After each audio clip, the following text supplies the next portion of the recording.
Hi there. It's great to have you back on my CryptoQ Media channel. Right now, we're just over 57 cents.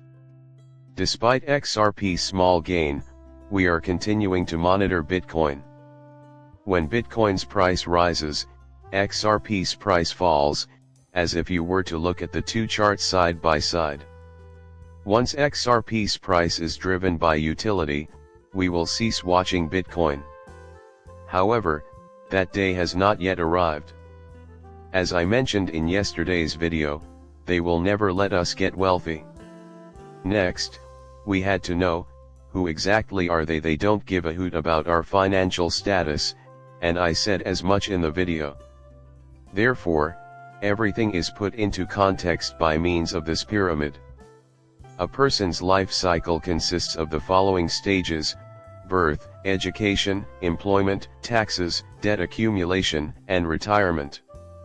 Our intention is to retire early, therefore we veered away from that when we started investing in XRP.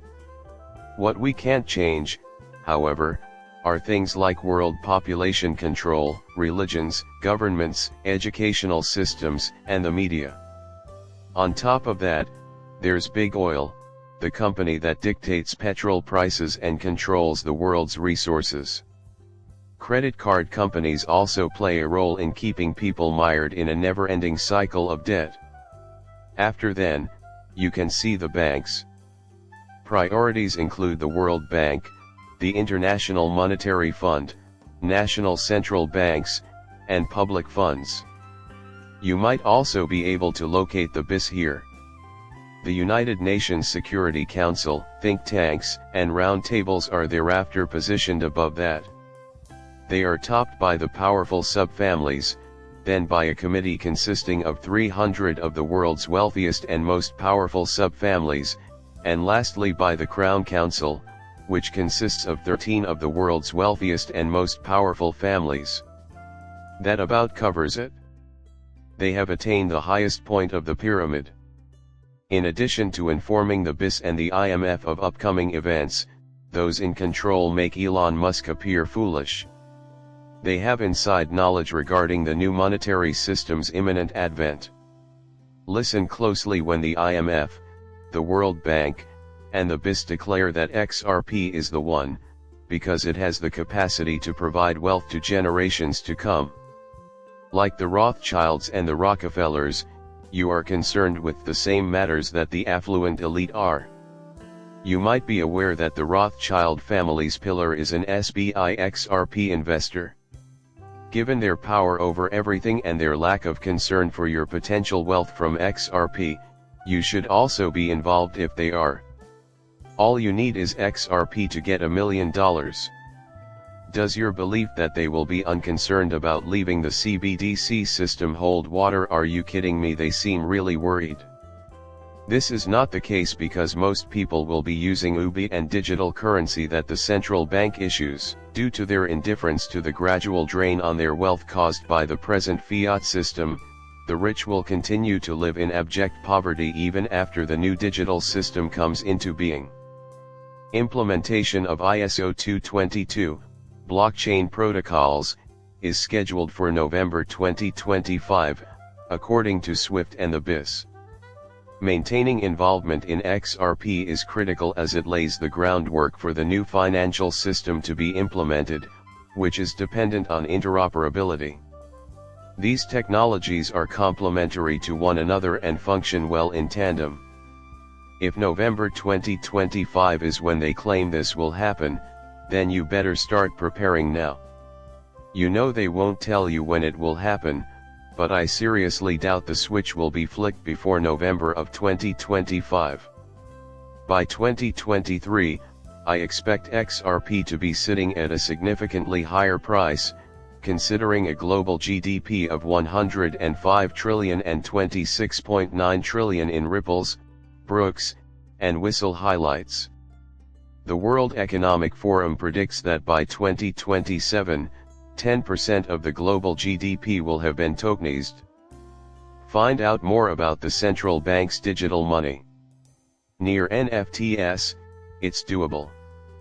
We believe and support the World Economic Forum's forecast that 10% of global GDP might be tokenized by 2027. Truthfully, I think it will happen a lot sooner than that, and I also think its value will be considerably higher. It is projected by the World Economic Forum that 867 trillion would have been tokenized by 2030. That point will come once all data has been tokenized. Wrath of Common Flutter, a user of the Ripple net, is planning to leverage the Ugandan license to grow their business across Africa. It is a well-kept secret that Ripple has requested for and been granted a PSO license, enabling them to make payments to banks. Everyone should just get down to business. You never know who might be using Ripple's tech, even if they aren't officially partnering with Ripple. Perhaps they are also utilizing XRP independently of Ripple. In Russia right now, Russian citizens will be able to pay for foreign purchases using cryptocurrencies beginning September 1st. You may also see if they plan to reveal the identity of the digital asset they're using right now or if they'll wait for the right moment. Actually, Smoke posted this earlier today. Russia mentions Ripple and XRP in 2020. Special emphasis is placed on the XRP token's potential as a payment currency bridge. Russians are well versed in XRP. The BRICS nations would most likely employ Ripple, a central bank, as a layer of trust for their financial transactions. This is because there is a lack of complete trust among the BRICS nations. The Russian PowerPoint claims that experimental technologies are in a closed state and so do not disclose any information about their activities. It is assumed that, as one of the most powerful financial institutions in the world, they would keep the public in the dark regarding the technology they are experimenting with. This is why large organizations can only discuss employing Ripple in test mode in private meetings like this. The Russian presentation even refers to Ripple as a central bank, indicating that this data was never meant for the general public. At the same time, Ripple is in charge of the network's finances. Where have I gone from here? Ripple looks more and more like a central bank the farther into the future we look. When Ripple separated and started concentrating on tokenization and custody, I predicted that it would go through a change. Not only are they growing in stature, but their resemblance to a bank is getting more and more noticeable daily. I envision them becoming a central bank in the far future. Stable currencies and cryptocurrency exchanges will help Russia evade sanctions on international money transfers. Put your uncertainties and unproven theories in their proper place, facts always win. This is the way it will look or work. Just as I've been claiming, the anonymous X user performed the same thing. Russia doesn't have to work directly with Ripple, but they can certainly use the XRP ledger and XRP itself as technologies. Stuck in a whirlwind. They go into detail about how banks might bypass Ripple and use cryptocurrency exchanges to make XRP-based transactions on their own. Pay attention, Mexico. As a result, we work. Qualix is a little Texas money service company that facilitates the transfer of funds from Mexican workers to their relatives back home. So, by keeping relationships alive, we make it easier for parties to a transaction to work together. The two digital asset exchanges that decide the rates are Bit in Mexico and Bitstamp in the US. Therefore, Qualix, the financial institution in question, is not even required to possess XRP anymore.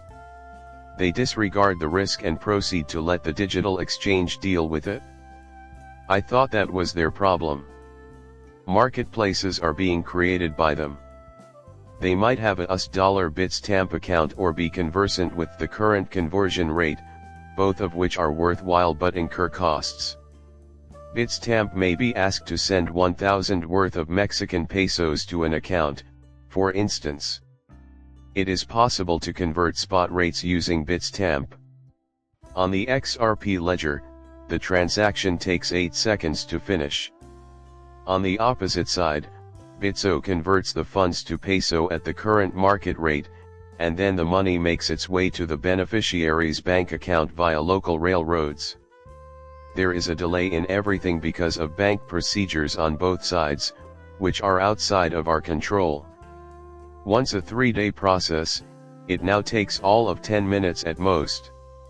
Supposedly, the total rate they are witnessing is 20-odd basis points lower than what they would have seen otherwise, even after factoring in changes in foreign exchange rates and other variables. Your attention in seeing my web video is greatly appreciated. If you're new to my channel and have just subscribed, I appreciate it. Later on, I shall see you.